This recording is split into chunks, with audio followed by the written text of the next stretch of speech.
So it's the first information. Our event will be recorded. I will tell you a bit more about it a bit later. So happy to welcome all of you. Safe and healthy, I hope so. Maybe some of you already back to the office. Many thanks to be here. About 20 members made a conference to us to participate to this webinar today. The subject will be efficient risk management or risk analysis in the shadow of the economic crisis. Our keynote speakers are from Coface. Thanks to them to be here. I will present them just a bit later.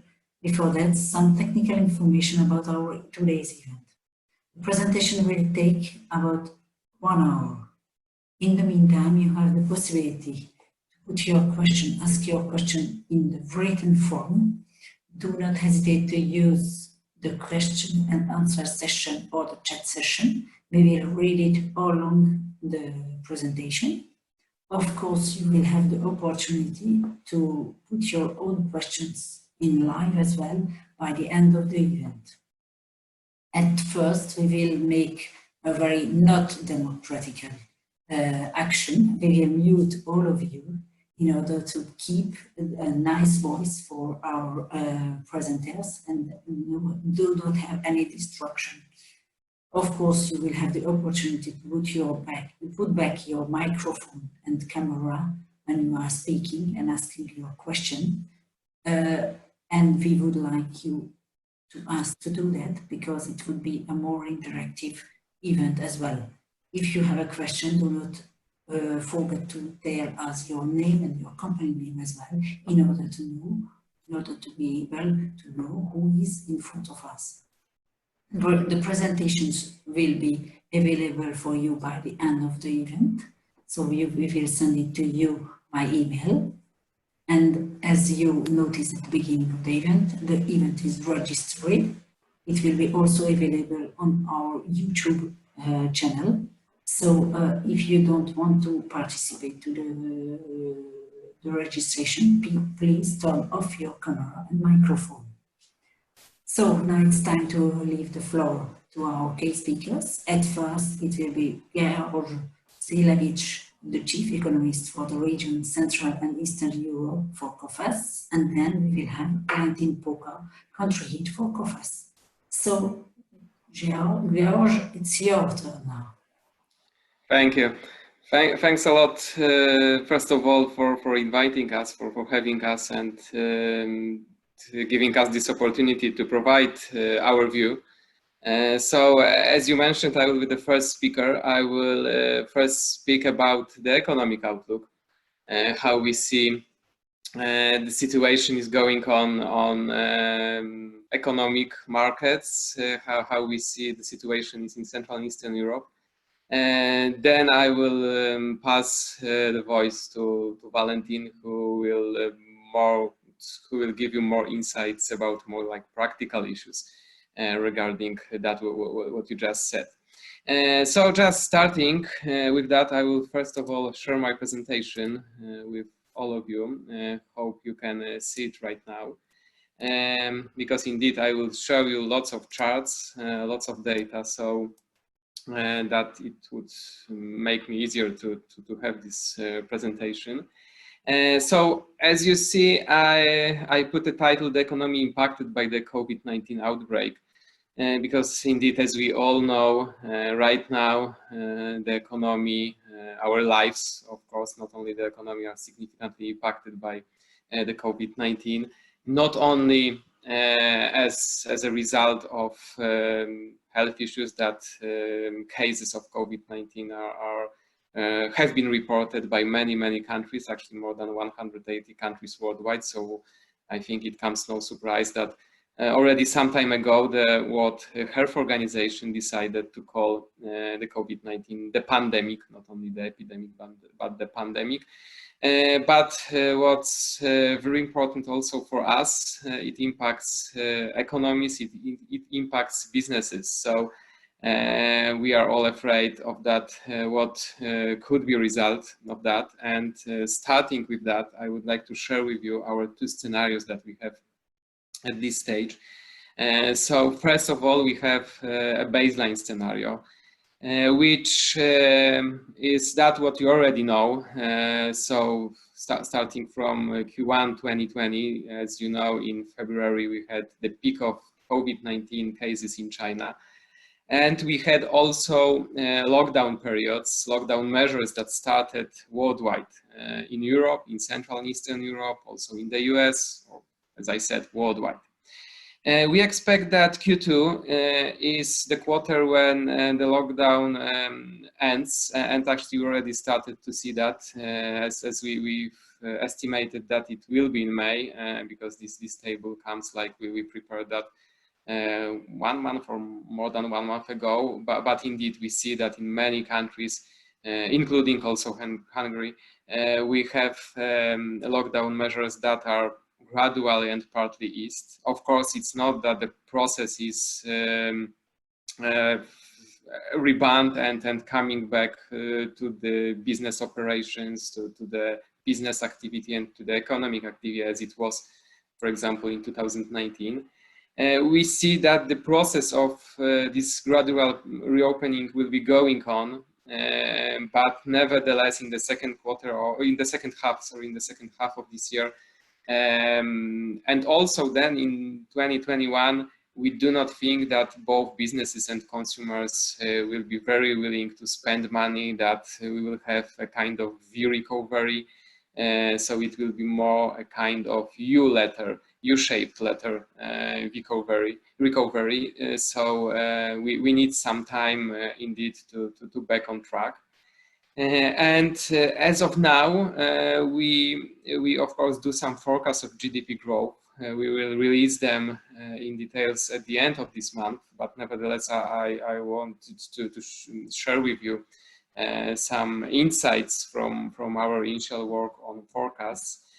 So, well, in terms of Hungary, we expect that this year the GDP growth will contract by 6.1%, and then in 2021 it will rebound. The growth will be positive by 4.2%.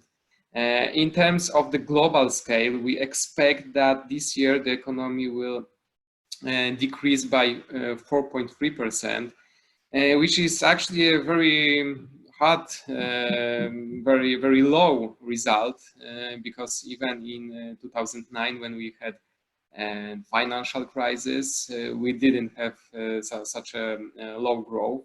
And especially looking at that what was in 2019, when global GDP growth was 2.6%, and even that time it was not a very favorable time, because as you perfectly know, we already had in 2019 a trade war between the US and China, and according to us, actually already last year, this trade war, protectionist measures, it cut the global GDP growth by around half of percentage points. So there were some issues already in 2019, but right now the COVID-19 is really a hard hit for the economy. So no surprise, lots of economies will be in 2020 in a recession. Especially hardest it will be, according to our view, in the second quarter of 2020. And coming back to forecast, of course, for us in Central and Eastern Europe, including Hungary,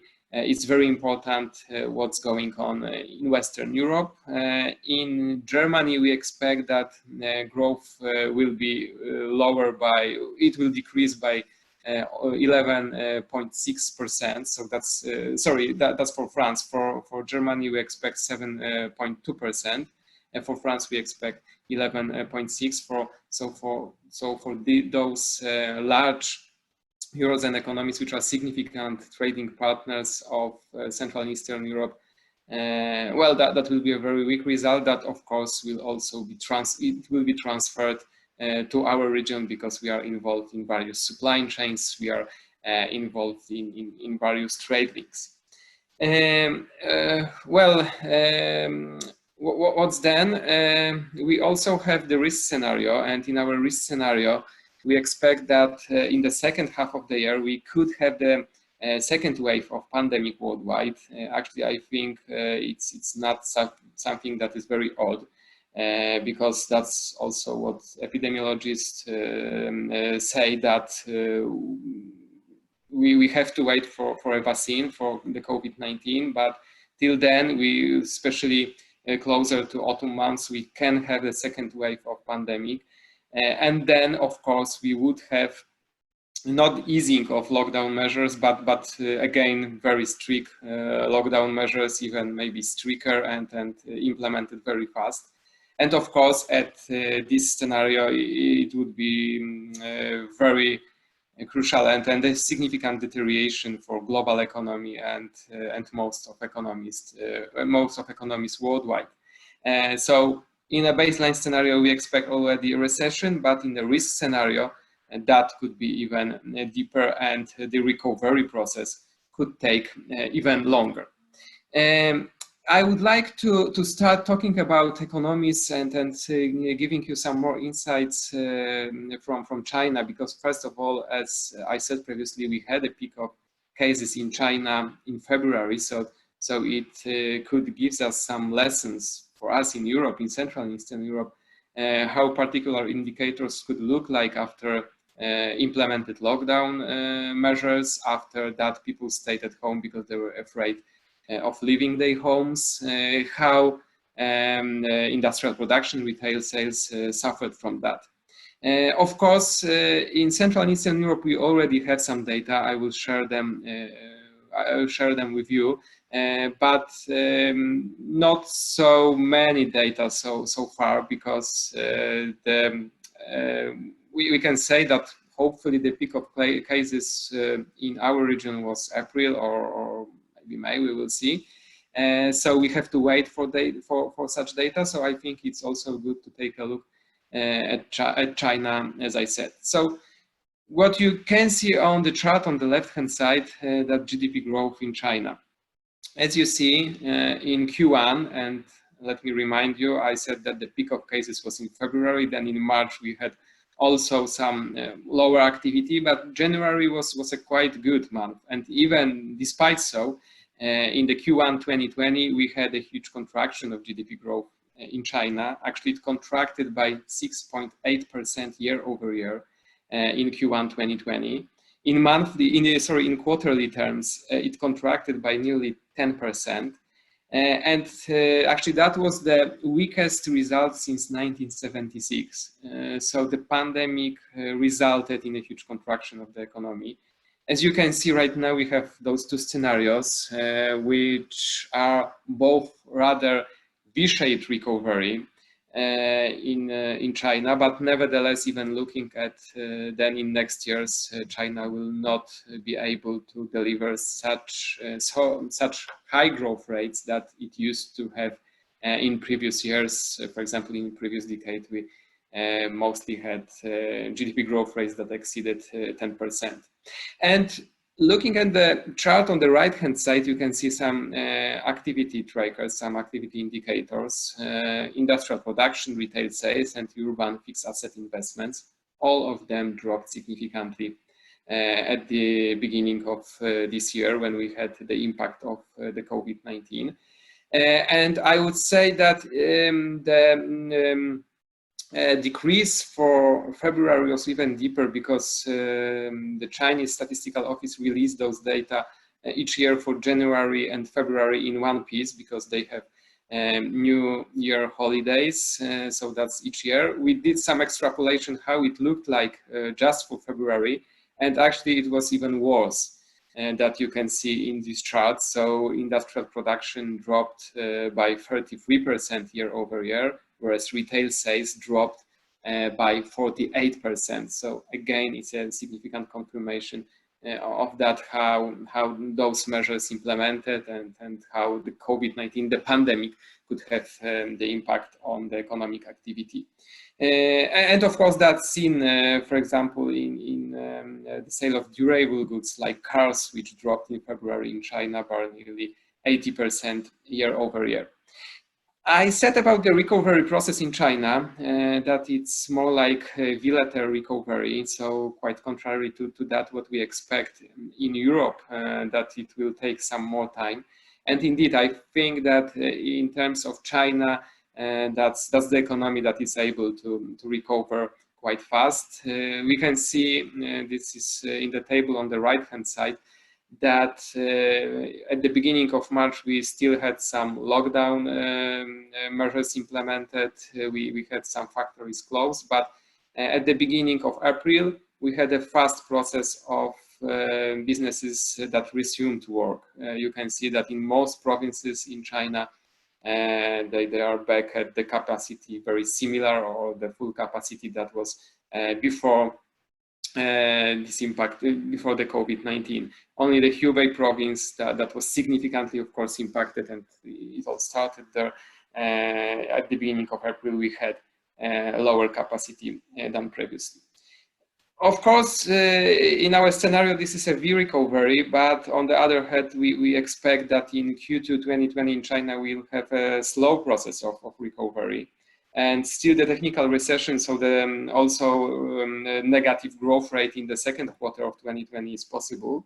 But here, of course, we think that authorities will try what they can to avoid it, to put again the Chinese economy back on track, not to lose the economic activity from the pandemic. Even despite in Europe, in the US, there could be some signs of weaker demand still. They would like to produce, to manufacture various goods. Still they are the most important, the biggest supplier of goods worldwide. And of course, I talk so much about China because on one hand, as I said, it's a good lesson for us to take a look at various indicators, how that could impact the economic activity. Since we do not have them in such wide scope so far in Europe. But on the other hand, of course, if well, China became a very significant economy, here on this chart I compared data with 2002. So as you might remember, we had at that time the SARS episode in Asia, which this epidemic mostly stayed in Asia, so it was not the pandemic, it didn't affect the global markets. But nevertheless, right now, if China has troubles, has some economic troubles, that also impacts world because Chinese contribution, whatever it is, global GDP, global trade, or global investments, it's much higher than it used to be previously. And here I think it's worth also to take a look if we have this risk scenario. So the second wave of pandemic, again, we could have some concerns like we had in February this year. So before the pandemic was here in Europe, we had concerns about global supply chains.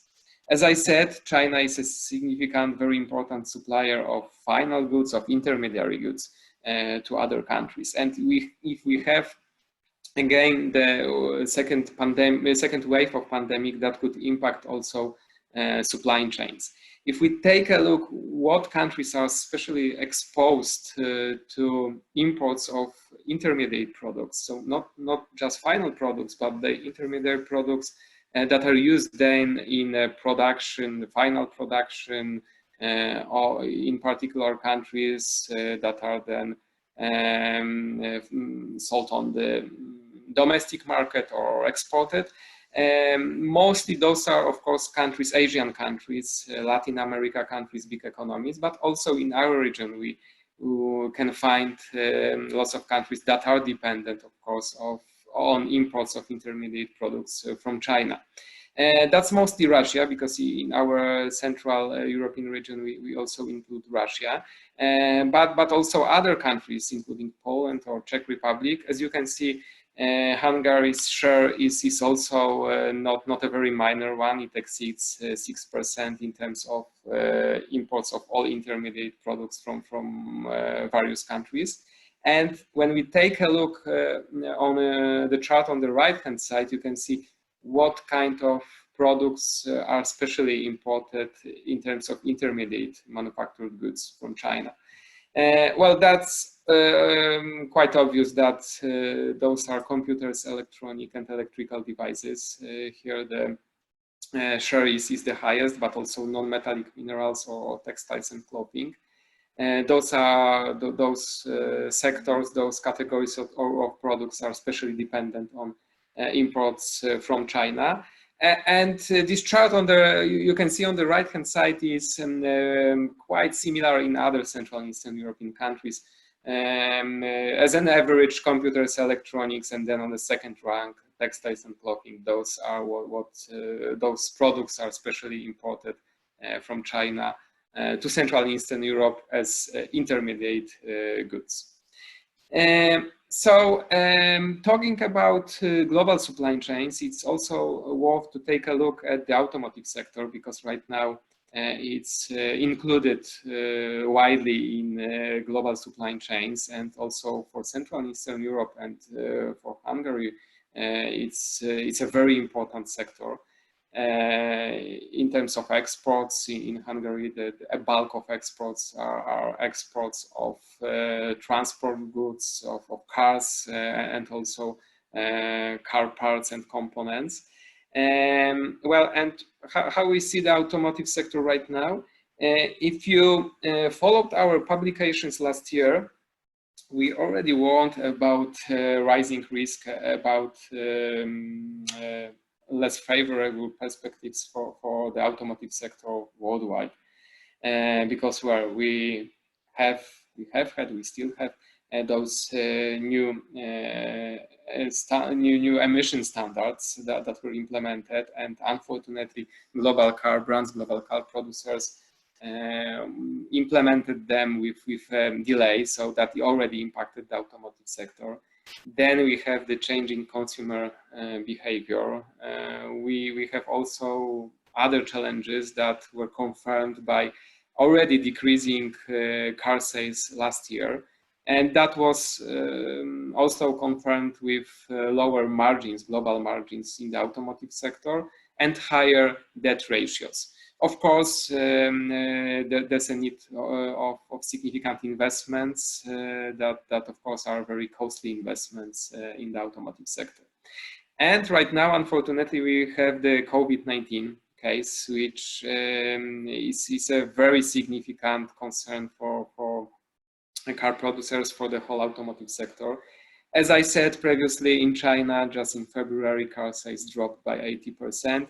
Then in March, it dropped by nearly 50%. It also, in those figures that we have in our region, in Europe, it already dropped in March. In Hungary, it dropped by 14%. But of course, Hungary and also other Central and Eastern European economies are strongly dependent on the performance of and demand coming from Western Europe, from global demand. And for example, in Germany, new passenger car sales dropped by 37% year over year.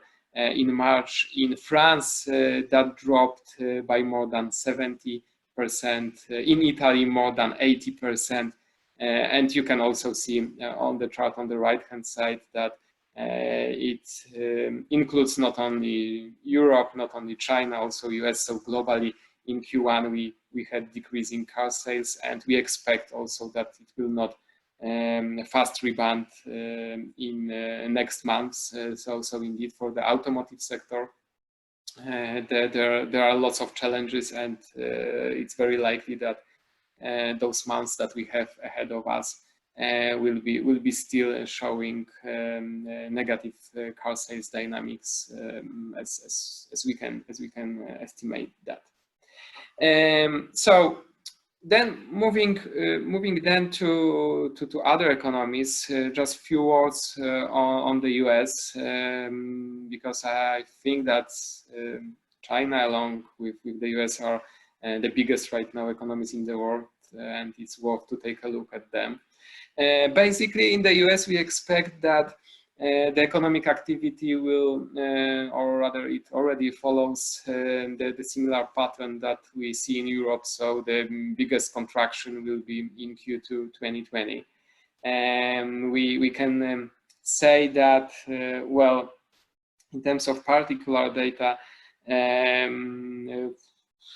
retail sales in March decreased by 8.7% month over month in the US, and actually that was the biggest decrease since 1992.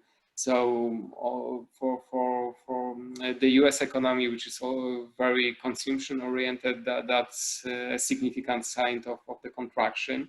But not only on the retail sales side, but also in terms of industrial production. It dropped by 5.4% month over month. In March, it seems that it was not a very hard hit, but on the other hand, it was the weakest result since 1946. So we see that the COVID-19 impact is a very significant.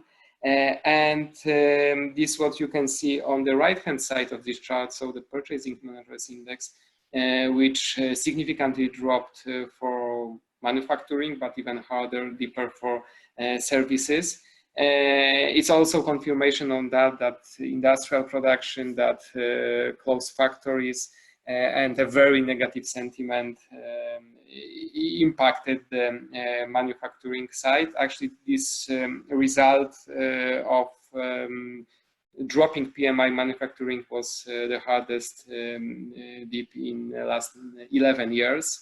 Then in April it was even harder. And in the US, we can also say that previously we've seen a very good situation on the labor market with decreasing unemployment rates. Right now, the COVID-19 reversed all of that. As you can see, weekly jobless claims, they surged. They are at the highest level in the history. Much higher than it was in 2009, that it was during previous crises. So indeed, in terms of the labor market, that the impact is very huge on the US economy. Of course, the US labor market is much more flexible than, for example, the European labor market. So if there will be signs to rebound, to recover, it will be able to quite fast recover. But at this stage, it's also a significant concern for the economy. And then coming closer to our region, as I said, for us, of course, Germany is a very important economy. Most of Central and Eastern Europe, for most of Central and Eastern European countries, that's the #1 trading partner. And here you can see on the left-hand side, again, Purchasing Managers Index. As a reminder, that's an index, that's a survey that is done each month. Companies are asked about different indicators like the level of output, the level of new orders, employment, and so on and so forth. And then it is prepared one aggregate indicator for manufacturing, separately for services. And if it is above 50, so above this orange line or red line, it is considered to be a recovery. If it is below 50, it is considered to be a slowdown. Well, similar to the US, you can see in Germany we had a huge contraction of those PMI indicators, manufacturing, services, of course, composite one, also as a result. Here, this green line, so the manufacturing PMI level was already in a below 50 territory last year, because here, as you know, Germany is strongly dependent on the automotive sector. And as I said previously, we had many challenges already for the automotive sector last year. So also the sentiment of manufacturing companies was not brilliant at this point. It started to recover at the beginning of this year, but then I would say it collapsed with the COVID-19 and with the expected impact of COVID-19, more even in terms of services, because we had lots of services closed due to implemented lockdown measures. And that's confirmed not only in terms of PMI indicators, but also other surveys. On the right-hand side, you have the IFO Business Climate, which dropped to levels lower than in 2009. And when we took a look at particular sectors which are especially pessimistic, those were those coming from the automotive sector, from steel industry, what else, from mechanical engineering, So indeed, those sectors that are especially also cooperating with Central and Eastern European companies using some components produced, manufactured in our region. So for us, I think it's also a very crucial point. And then finally, we have some first signs of COVID-19 effects on Central and Eastern European economies. So as a first point, we had this opportunity to take a look how it affects sentiment indicators, so like confidence levels. And as you can see on the chart on the left-hand side, well, it contracted in all of those economies. It significantly contracted in all of those economies. Well, I would say that in some countries, like for example in Croatia, it was deeper because it neighbors with Italy, which was strongly impacted or is strongly impacted by the COVID-19. But also in other countries, you can see that in whatever it is, industry, retail, consumer or services, the contraction is very significant. This is the change that we had in April 2020 as a comparison to March 2020, so just in 1 month. On the right-hand side, I provided indicators just from Hungary, but as a nominal, as a balance of answers. So this is not the same what you can see on the left-hand side, because that's the nominal level of those answers that were provided in a survey. So you can see also in Hungary, in March it was already negative, but in April it dropped significantly, especially in services. So again, it's a confirmation of that, and that especially services suffered from those lockdown measures, but industry, retail, and consumer confidence, it's a double-digit contraction. So that's not its only minor contraction. And then going further, we have already some more data on our economies, on Central and Eastern European economies. We have PMI manufacturing, so those what I referred previously in the case of the US economy and in Germany. Unfortunately, we do not have PMIs for services in our countries, but at least for manufacturing, you see it follows the same story that I mentioned in advanced economies. So here in Hungary, the contraction was even deeper than in Poland and Czech Republic. It rebounded a little bit in April in Hungary, but as you can see, it's still on a very low level, the lowest levels in history since those surveys started, and they started in 1990s. So it's a quite long time horizon. And it starts to be seen also in hard data. So like in Hungary, industrial production dropped by 10% in March. We expect even a harder contraction in April. In March, it dropped by 10% year over year. And when we took a look at detailed data, the automotive sector, so manufacturing of transport equipment, it dropped even more by nearly 20%, and manufacturing of transport equipment, it accounts 26% of our industrial production in Hungary. So again, as I said previously, it's very significant what's happening in the automotive industry, because it's falsely also reflected in industrial production, and then it is transferred, of course, to the whole Hungarian economy. And we have some further data here on retail sales. They dropped in the European Union, in Eurozone, in April. They dropped in a number of Central and Eastern European countries, but not Hungary. As you can see in Hungary in April, it was slower, weaker than in previous months, because it increased by 3.5%. Well, it could come as a kind of surprise, but of course in March in some countries we didn't have such a significant impact on retail sales, because people were preparing to those lockdown periods, so they were buying more, especially more food. And then, of course, I expect that in April we will see a significant contraction of retail sales in Hungary in April once they are released. But even taking a look at Hungarian data, so this is what you have on the right-hand side, we can see that, first of all, those retail sales were slower, despite many people were doing much stuff, much more they needed actually, because they were afraid of those lockdown measures implemented.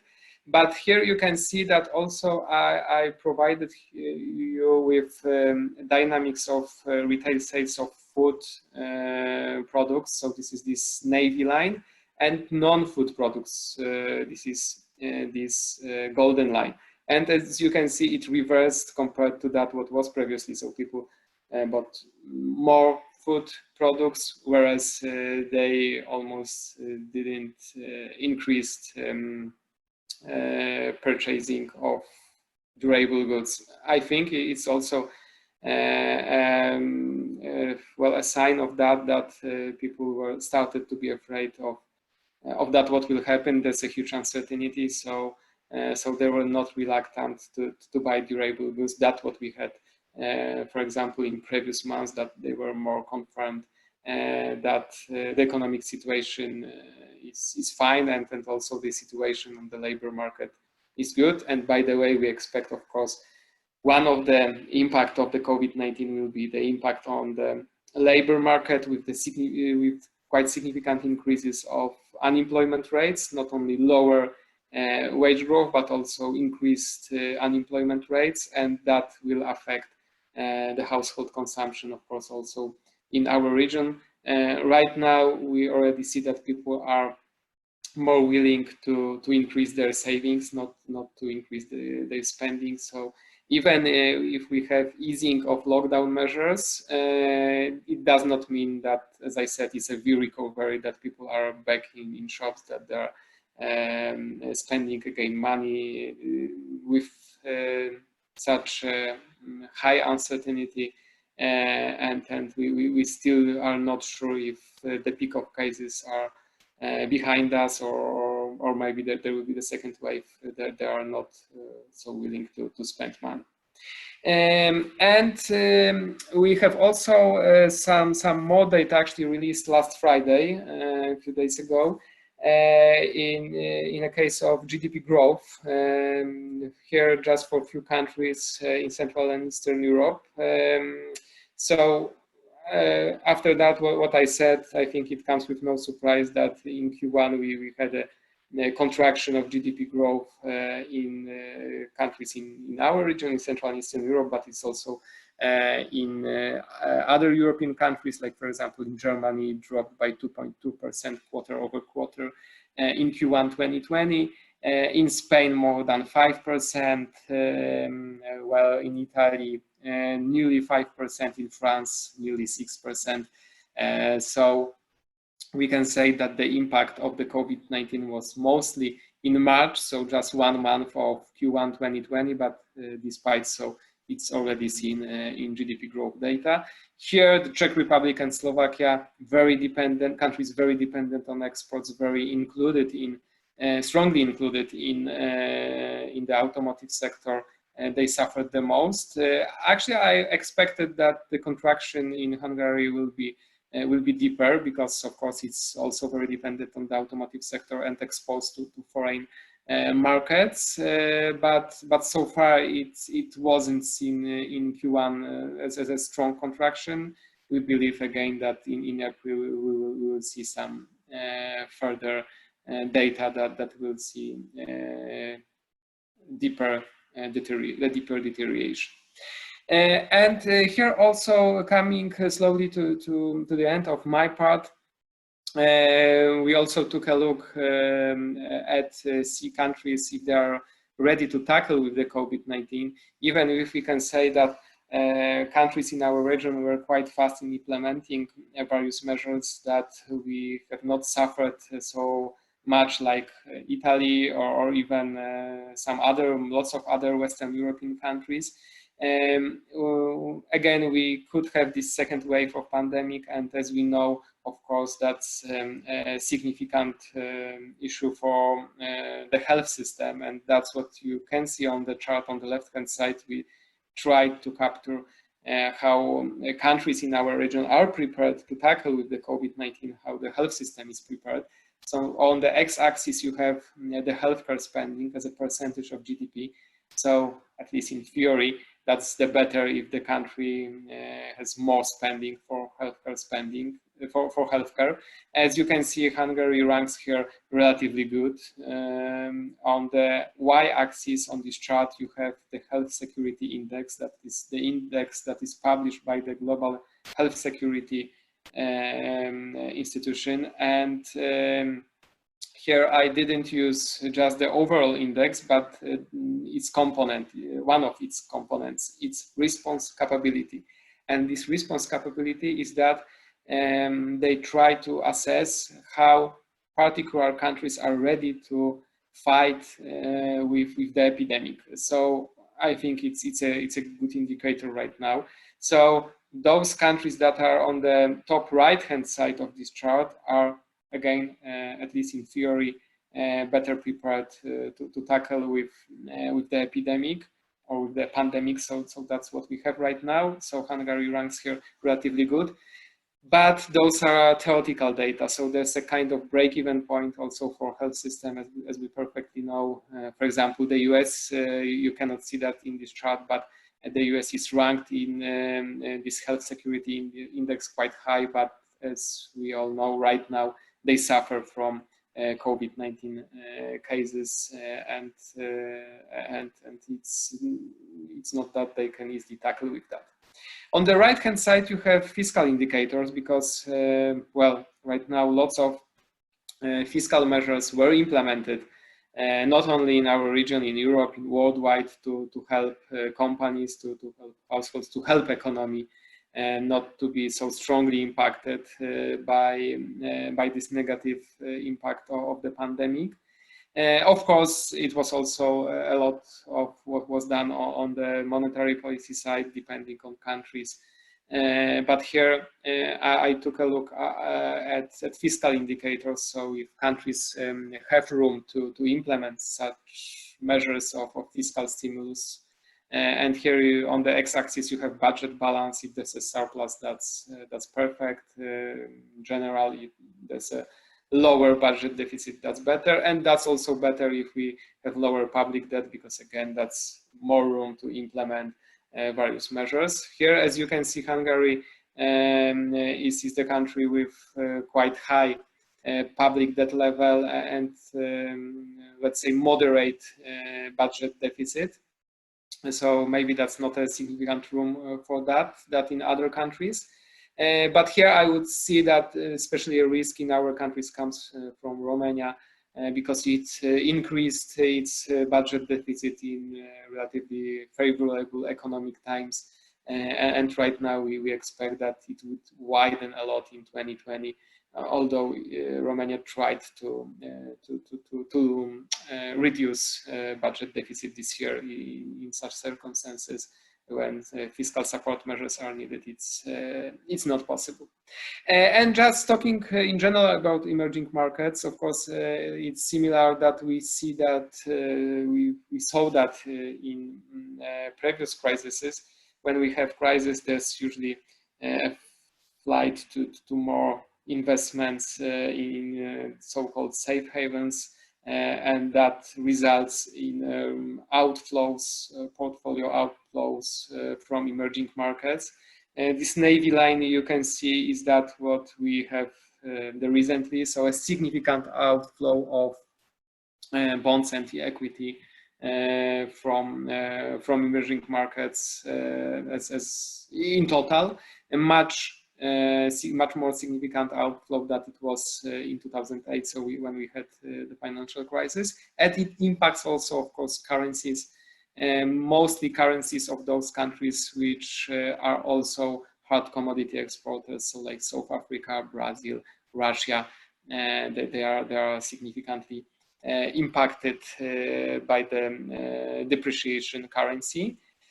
And the COVID-19 also impacts the situation on the commodities market. So that's what I said just a minute ago in terms of currencies, that some countries which are hard commodity exporters suffer much more than other emerging countries. Indeed, on the oil market, well, first of all, we have the supply side that, as we know, some time ago, there were already talks in OPEC plus countries that they were not able to extend a deal.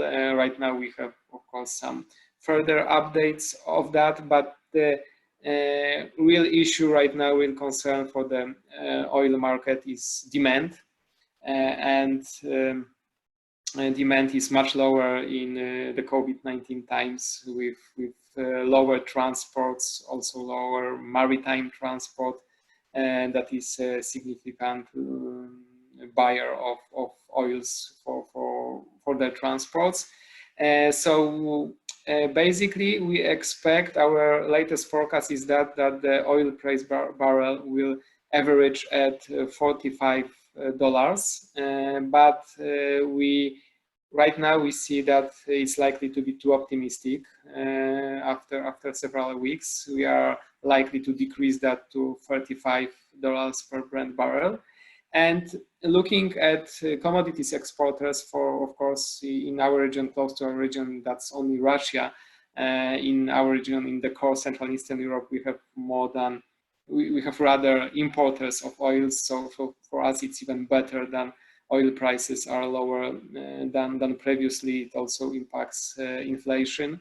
But coming back to oil exporters, countries which didn't prepare, which didn't recover after the previous oil shock that was in 2014-2016, that they are likely to be strongly impacted also by the situation on the oil market. So like Algeria, Iran, Bahrain. Bahrain maybe not because it was relatively prepared, but for example Nigeria, Iraq, those countries will be impacted not only by the COVID-19 but also on the situation on the oil market. Talking about emerging markets, not only emerging markets but in general, of course, we see a significant impact for the tourism sector. The tourism sector, as we know, with people afraid of traveling, with strict measures to enter most of countries worldwide. People do not travel a lot. We estimate that also in next months, even if those measures are going to be easy, it will not be the same what was previously. So the mostly impacted will be small countries like Caribbean islands, for example, Maldives. For a number of Caribbean islands, the share of tourism in GDP exceeds 80%. In our region, it's lower, but we have countries like, for example, Croatia or Albania that you cannot see on this chart because I focus mostly on European Union countries that are strongly dependent on tourism, and of course they will be impacted from that. In Hungary, we have the share that exceeds 5%. It's not a minor, but on the other hand, as we know, for hotels, for restaurants, for other businesses, it's already significantly impacted, but by that what already happened. Well, we tried talking about emerging markets. We tried to capture what countries are significantly at risk in terms of both short-term and medium-term. And here we used our sovereign risk assessment. So like public debt levels, budget deficit levels. So if here on the x-axis, it is the level is higher, that's worse, that means that the risk is higher. And on the y-axis, you have currency external risks. Well, here we used different indicators like FX reserves, short-term external debt, or current account balance, external financing needs.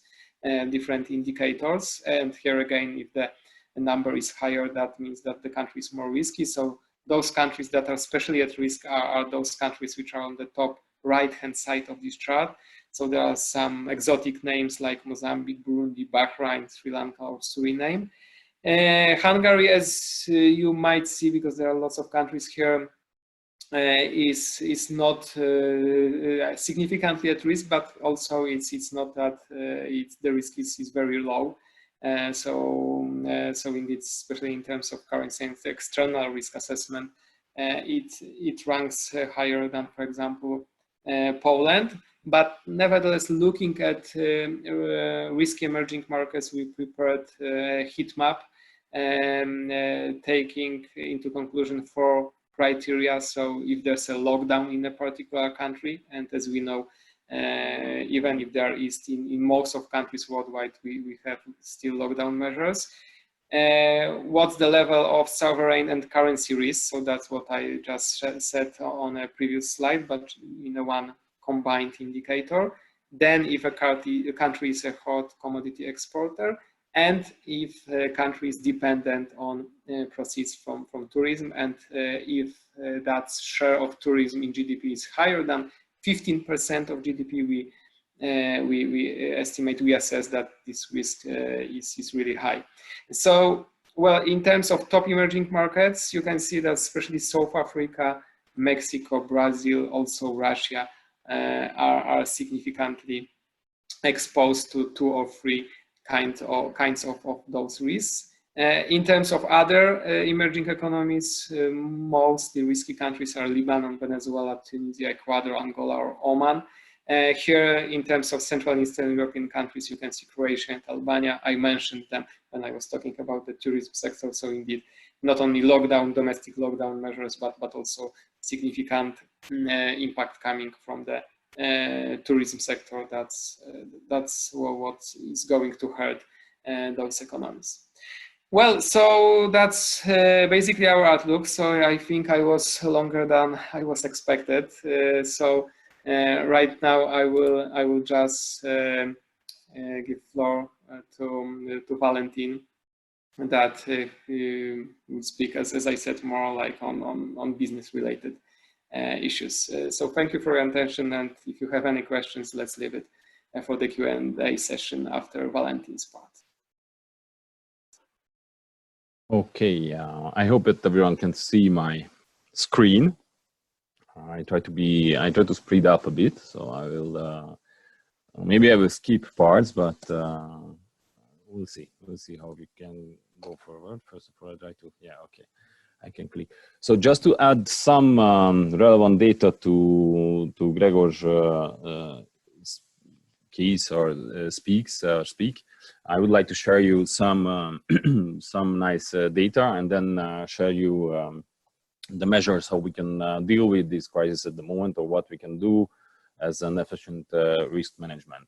Just to show you, this is a chart, or 2 charts actually, coming from our survey or barometer. So it's a survey about the economy from a year ago. Actually, you can see that here that these are about insolvencies, and I would like to share it with you because of the, let's say, relatively good basis where we are coming from and what is ahead of us. As you can see here, most of the SAAR countries were relatively good on dynamics in terms of insolvency cases from 17 to 80. You can see here, for example, Hungary, we have a overall a decreasement, and even top of that, you can know that you can be familiar with the data that this is incorporating all of the cases, so all the official cases. So it's not really insolvent, so not legal insolvent, but all the cases when a company decided to cease the activities, and all the cases when it is a forced termination of the company by the authorities. But I use this chart because you can see here the data from 2008, 9, 10, and you can see that after the crisis in 2008 and 9, it seems that the number of insolvencies was not really increasing at the time of the crisis, but a year or maybe 2 years after. And Hungary is unfortunately not on the right-hand side, but that was the case in Hungary as well. So the numbers were increasing up to 2012, and then slowly decreasing. And right now, we assume that the case could be the same. So the numbers were not increasing significantly in 2020. So not this year, but maybe next year, or even the year after. So in 21 and 22, we will see much more insolvency cases than in 2020. Actually, the insolvency cases in 19, so the year before, was increasing as well in Hungary. So it's already started increasing, but this is again due to the official terminations and not really the legal cases. So what will happen is that significant increase of insolvencies, and not just here, but this is coming from our latest survey or barometer, which was released early April, and you can see that the predictable number of insolvency cases are hugely increasing in almost every country which was measured or assumed. And you can see at the right-hand side, this kind of average number for the regions. And you can see, of course, North America will lead this way, and the US especially. But we will have some cases in the Western European region and the Asia Pacific, although it could be surprisingly low considering that the crisis was coming, or this epidemic was coming from there. But as you can see, and we can see, and we know all of that, that they have these kind of measures, and they have the heritage how to deal with kind of crises, unfortunately, because they seen SARS and they seen some other cases like that, so they're reacting a bit better than let's say the old continent. So worldwide, 25% increase of insolvencies. So it would be very, very essential, and it would be very precious to everyone to check whether the existing clients are, let's say, healthy in a fiscal way, or if we need to restructure and we need to somehow find new partners, those partners are reliable or not. So in this time, I think that the business information and every information that you can gather from a company you would like to or already work with, it will be essential for the future. Just to share you the current situation, because I told you that the insolvency numbers will not likely increase in 2020, although this is coming from our dashboard system, where we can see the number of collection cases, because you might know that we are dealing with collections as well. So collection cases and collection amounts. So you can see at the left-hand side that the number of cases received year on year is at the highest of the last couple of years. So this is based on April 2020 and compared to 19 April's figure. So it's not a full year, but it's already the highest number. And if you consider the amount, which you can see at the right-hand side, it's 4.1 million euro already, which was sent to us as a request to collect from the companies. I can tell you that this is the amount what was sent to us to collect in the full year of 2019. So it's not just about the frequency of the cases are increasing, but we can see that the amounts considered are increasing as well. So why I'm telling you this? This is something which is highly important. So any information about debt collection cases, about payment morale, is the most important information at all at the current circumstances. Because being a BI, business information provider, we face the situation that simple, which are not so simple, but these kind of information reports, what we created based on soft facts and hard facts, are the value of this is really decreasing because we doesn't really have the proper information about the present, and maybe it's much harder to predict what will be happening in the future. So this is why the debt collection information, any payment morale information which can rise from the companies from themselves is very, very precious for everyone actually. And if you can share this with any other company, that would be something which can solve these risk assessment issues that we have at the current situation.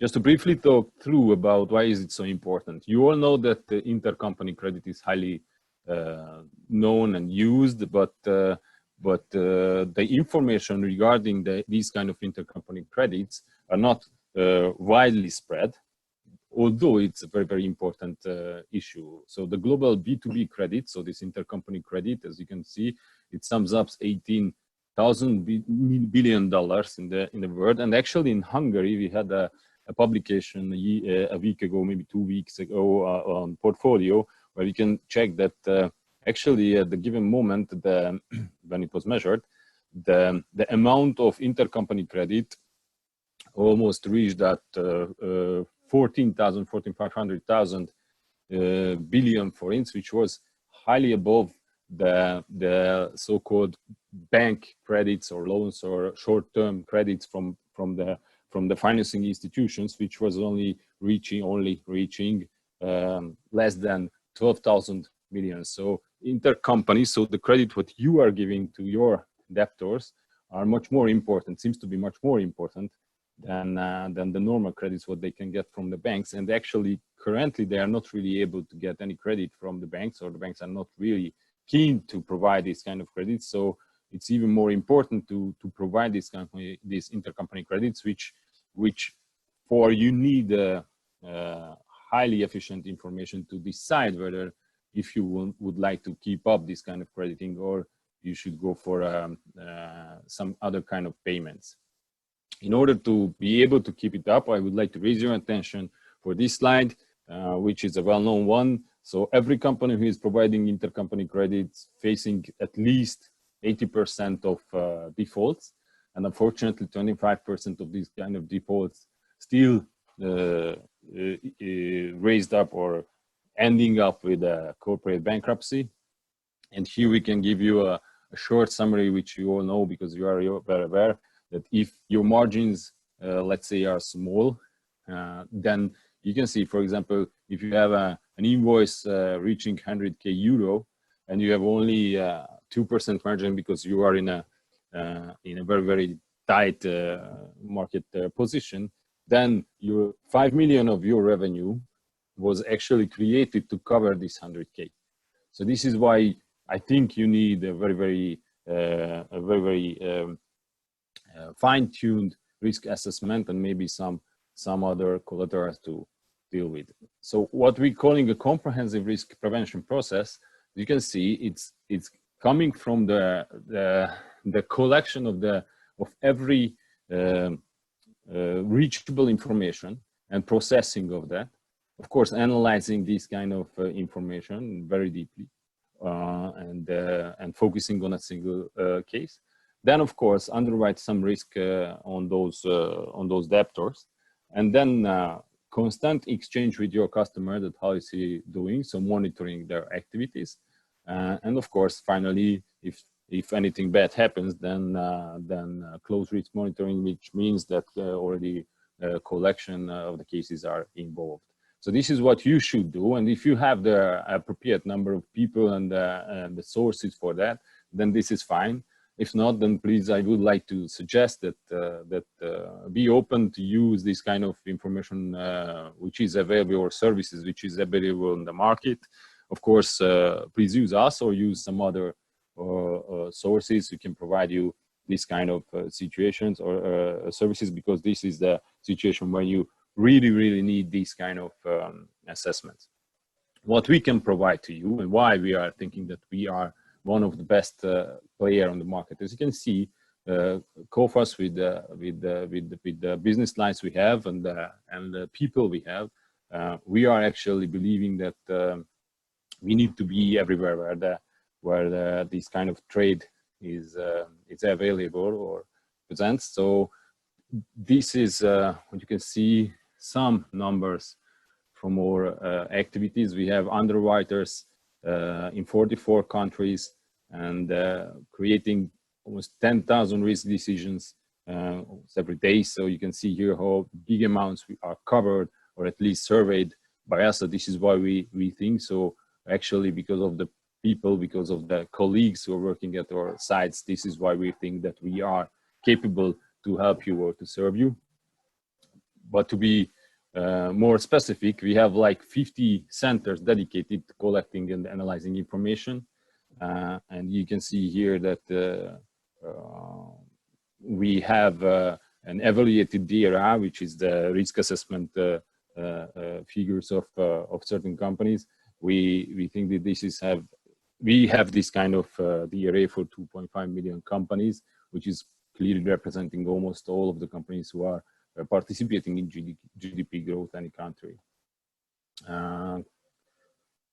Yeah, coming to debt collection and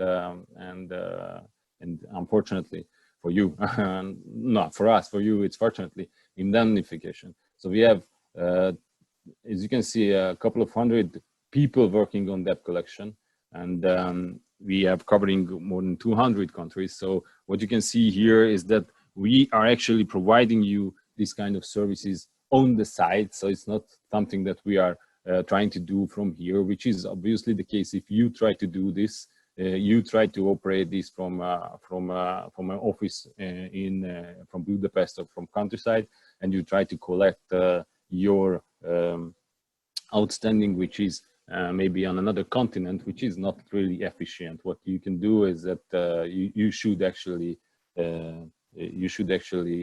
ask for this kind of help, and we are here to provide it to you. And just to go to SER, we have in the region 5,000 business information, more than 5,000 business information client. You can see here that we are providing a huge number of credit reports annually. We are measuring a lot of millions of companies. We have debt collection clients like almost 1,400 and above 1,400. So we have a lot of cases, a lot of heritage, a lot of experience to work on. And what we did, just to come to the solutions, the new solutions, what we can offer to you. First of all, I previously mentioned business information and how, let's say, the currently these kind of reports can be evaluated. Well, what we decided is that we decided to amplify this kind of impact of the payment behavior, the current terms, because you can see here that we are measuring, of course, financial models, balance sheet data, 15 single indicators in the soft and over 18 single factors in the financial model. Although the most important thing in the current situation is payment behavior, because that's the early warning indicator for any kind of problem. But currently, that's the only indicator, I think, which really can help you to decide whether your partner is reliable or not. So this is why we decided to amplify this impact, and we are not downgrading like a scissors effect sector. So we are not saying that if the tourism sector is so bad, then we are decreasing the DRAs or the scores of the current companies, but we are measuring the payment behavior of the current company, and we do it on a single scale. So I think our information reports are the most, let's say, reliable ones at the moment, because we have this kind of payment information indicators affected by the debt collection cases, and of course affected by the insurance services what we are creating at the moment. So we have insurance service, and from insurance services we have this kind of information or experience driven by the payment, more so the notification of late or delayed payments.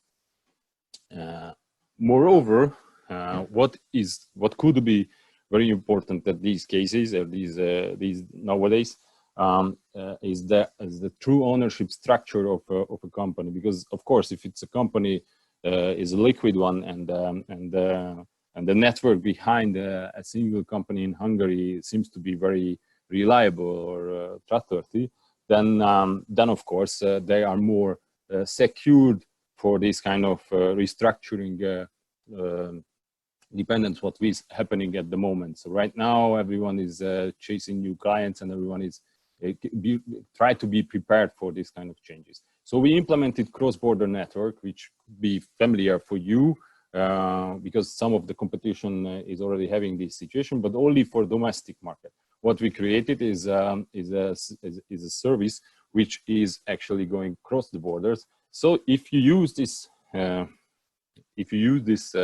product, you will be able to track down if a Hungarian company is having some mother companies or subsidiaries in some other countries. And of course, if you are actually going after this kind of network, you can pinpoint some of the companies, like for example, in case of BASF here, you can see that there is a Ukrainian company, and if you're clicking on the Ukrainian company, you will get the Ukrainian data here, and you can see here the creditworthiness of the given company. So very easily and very efficiently, you can check whether there are some issues at the background. So how stable is the company and how the international footprint are looking of the given company. I think this is very precious at the moment, and you can gain a lot of experience from this kind of surveillance. So this is what we did. And of course, based on our worldwide expertise, we would like to just remind you that we have, of course, a global solution for big companies, which means inheriting all the issues what I mentioned. So this kind of proactive checking of your partners or future partners, insurance service, of course, on your debt, and collection service in the case if you are suffering some losses or seems to be suffering some losses. We have a local, let's say, so-called, not so worldwide, but local solutions called TradeLiner, which gives you all of these global possibilities, but on a local scale, of course, naturally for domestic and export sales as well. And just to mention, there are some nice options which could be very important in these cases. You can see in these times, you can see here some of the modules or options what we are offering.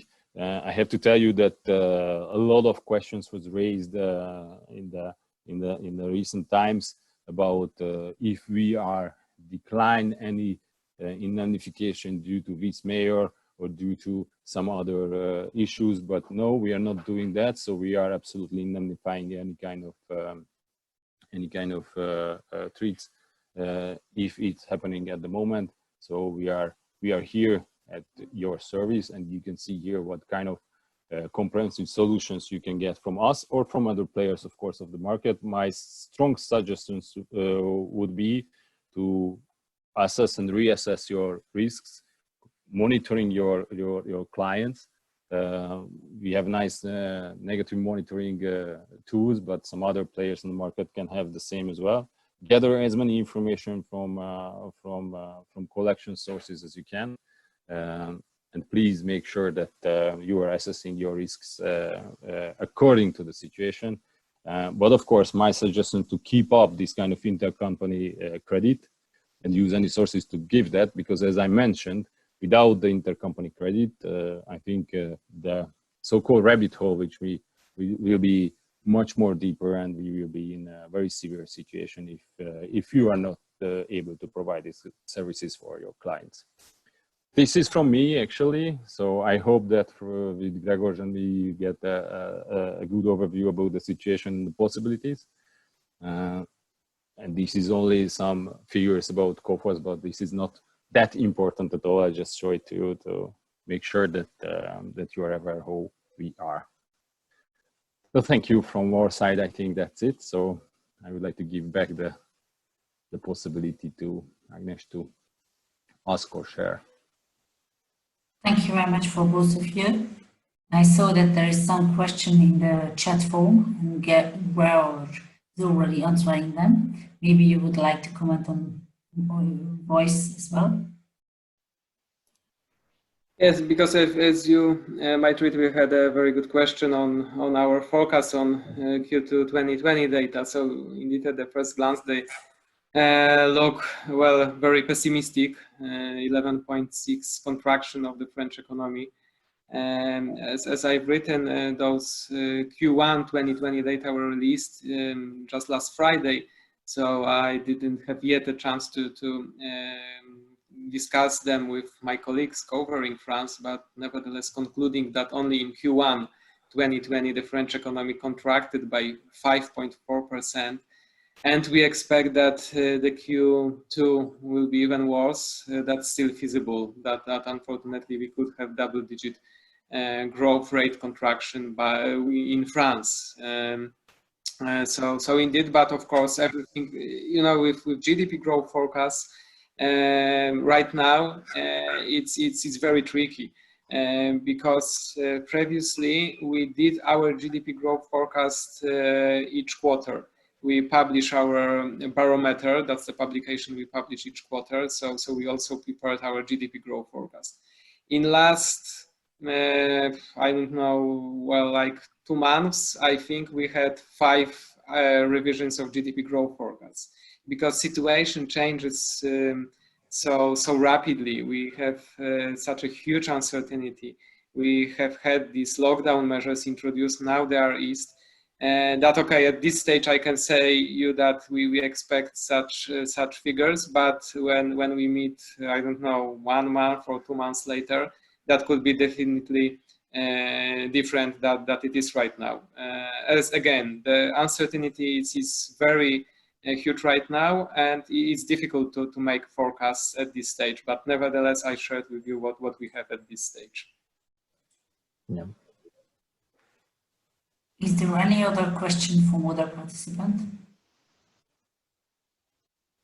In written or in real time?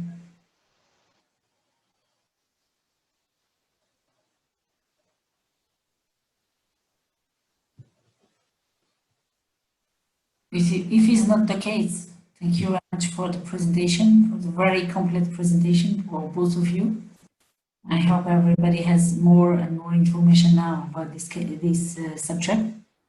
Thank you very much for your presentation. Thank you very much for your presence, and hope